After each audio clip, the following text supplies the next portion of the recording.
Tiene ahora la palabra el señor Sánchez Pérez Castejón para contestar a las preguntas de los diputados. Muchas gracias, señor presidente. Gracias a todos y todas los eurodiputados que han hecho uso de la palabra. Primero, para agradecerles el tono. Segundo, también para agradecerles, por qué no decirlo, la intensidad en las intervenciones, porque creo que también anima el debate, sobre todo después de tener que escuchar muchísimas intervenciones, un número importante de intervenciones de distinto signo y con distintas orientaciones. Si les parece, lo que haré será, lógicamente, responderles en su conjunto, no individualmente, y lo haré además en torno a dos ejes que me parece que pueden resumir no solamente el espíritu de mi primera intervención, sino también el espíritu y el contenido de las respuestas en esta réplica a las intervenciones de cada uno de los eurodiputados. En primer lugar, el multilateralismo y, en segundo lugar, como bien ha comentado antes un eurodiputado socialista español, el federalismo. En relación con el multilateralismo, yo he dicho en mi primera intervención, señoras y señores diputados, que el Gobierno de España defiende la Agenda 2030, no solamente desde el punto de vista de una agenda político de transformación a nivel nacional, sino que también creemos que en la próxima década la Unión Europea tiene que ser la gran embajadora, la gran activista de la Agenda 2030 en el orden multilateral. Ahí está, por ejemplo, esa Agenda 2030, que hace una defensa cerrada e inequívoca por la igualdad de género, está absolutamente incardinada con el planteamiento que yo he hecho a todas ustedes en relación con la Estrategia Europea de Igualdad de Género, o también lo que estamos haciendo a nivel de España con la aprobación de una serie de medidas vinculadas con la lucha contra la violencia de género, pero también con el cumplimiento del Pacto de Estado contra la Violencia de Género, o como también la aprobación de leyes que reduzcan la brecha salarial entre hombres y mujeres y la igualdad laboral entre hombres y mujeres.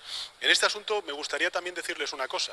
Ha habido algunos intervinientes que han hablado del desempleo, que es absolutamente inaceptable todavía en España en términos relativos a otros países de la Unión Europea y en términos de media de la zona euro y de la Unión Europea, pero también les diré una cosa.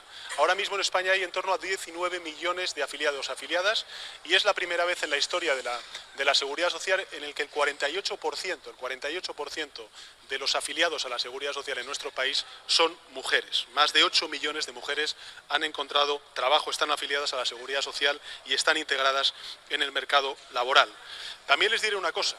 La medida que ha aprobado el Gobierno de España de aumentar en un 22% el salario mínimo interprofesional, es decir, la subida más importante que se ha dado desde 1977 en la historia de nuestro país, en la historia democrática de nuestro país, beneficia en un 70% sobre todo a las mujeres, que son las que están cobrando desgraciadamente un sueldo inferior y por tanto son las perceptoras del salario mínimo interprofesional. Por tanto, igualdad de género, pobreza infantil.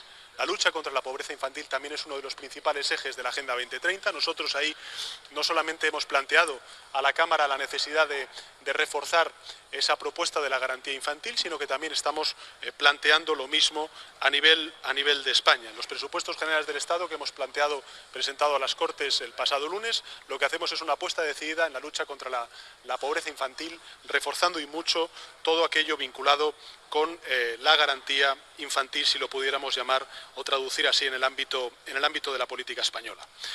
En relación con el cambio climático, ha habido algunos intervinientes que han hablado sobre cuál es el grado de compromiso del Gobierno de España en relación con este asunto. Vamos a aprobar en muy breve plazo de tiempo en las Cortes, espero, generales, pero sobre todo presentado por el Gobierno de España, una ley de cambio climático, un plan o una estrategia nacional de transición ecológica, donde, si me permiten, sobre todo una de las cuestiones fundamentales, al menos para el Gobierno de España, es que esa transición sea justa. Es decir, que aquellas cuencas mineras, aquellas zonas de España donde hay una fuerte presencia de las centrales térmicas, puedan encontrar oportunidades que lógicamente hagan comprensible por parte de los damnificados, de los principales afectados, de la necesidad de hacer esa transición. Y finalmente se ha hecho referencia a un amplio paquete de derechos, de libertades, que desgraciadamente durante 7 años de gobierno conservador se pusieron en marcha por parte de la anterior administración. Ahí se ha hablado de la ley Mordaza, se ha hablado también de todo lo que tiene que ver con la reforma laboral y con los derechos laborales de los trabajadores y trabajadoras en nuestro país. Simplemente decirles dos cuestiones. La primera, en relación con la ley Mordaza, está ahora mismo en trámite de enmiendas, en ponencia en el Congreso de los Diputados, y espero que eso se pueda resolver y aprobar por las Cortes Generales en el periodo de sesiones que se va a abrir a partir del mes de febrero. Y en segundo lugar, vinculado con los derechos laborales, decirles que el Gobierno de España ha impulsado el diálogo social, que lo que ha sido aprobar en 7 meses, en tan solo 7 meses, un plan de empleo juvenil para reducir en 3 años la tasa de desempleo juvenil en 10 puntos y movilizar 2.000 millones de euros.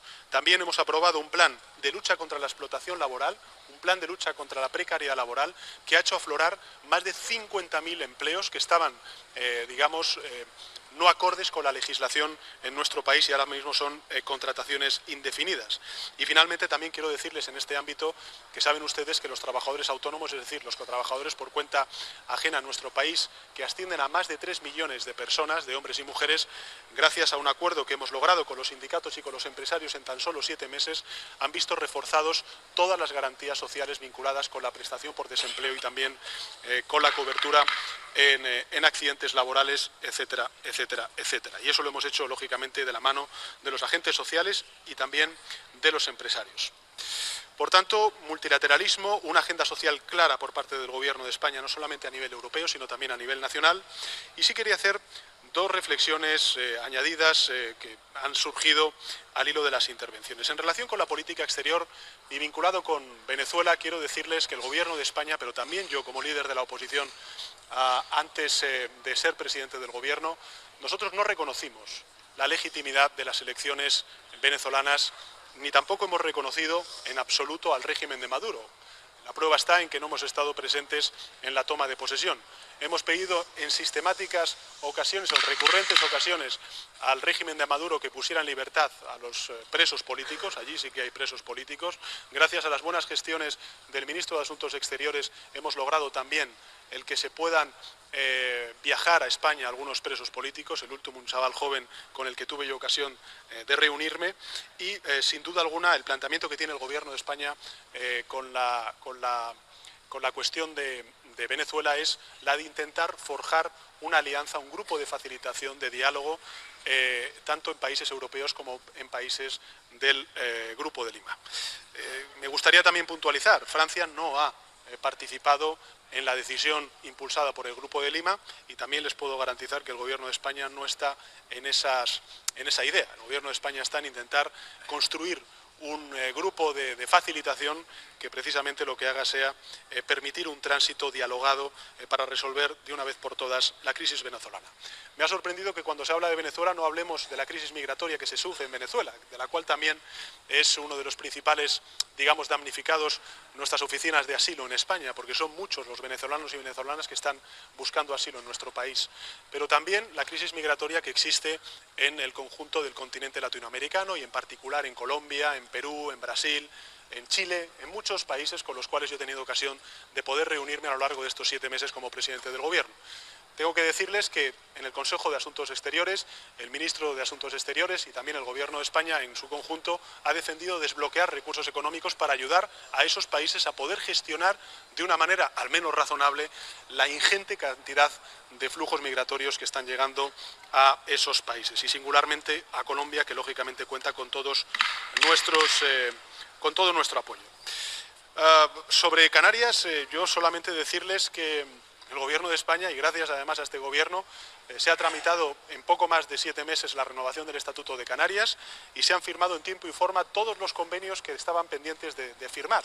Por tanto, no es que creamos en las regiones ultraperiféricas, no es que creamos en las oportunidades, en los derechos de Canarias, sino que los estamos ejerciendo con la firma, por ejemplo, de un convenio de carreteras de 1.800 millones de euros, nada más y nada menos, para que sean gestionados por el Gobierno canario.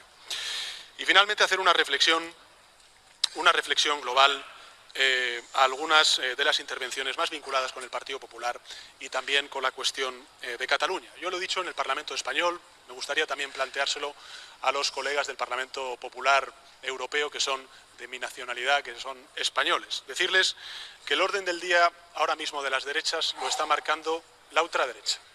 Y lo está marcando la ultraderecha en dos cuestiones fundamentales que son típicas cuando está la derecha en la oposición. La primera, el agravio territorial y utilizar Cataluña, es decir, la convivencia y la cohesión territorial, como un elemento y como un ariete para hacer oposición al Gobierno de España. El Gobierno de España es y será siempre el Partido Socialista Obrero Español leal con la Constitución, y lo somos en la oposición y lo somos en el Gobierno. Y nos gustaría también que el Partido Popular hiciera lo propio cuando está en la oposición.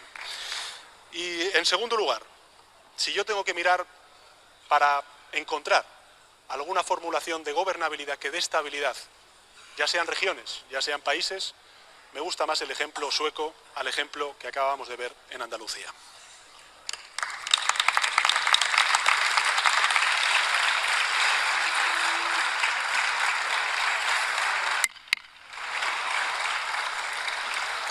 Muchas gracias, señor presidente del Gobierno de España. Gracias por contestar las preguntas de los diputados. Yo creo que este debate ha hecho un debate muy interesante. Se ha hablado mucho de España, pero también mucho de Europa, de política de Venezuela. Para nosotros es una cosa muy importante. Nosotros defendemos los derechos de los ciudadanos venezolanos. No se puede morir de hambre en este país donde no hay ni democracia ni libertad. Gracias a todos.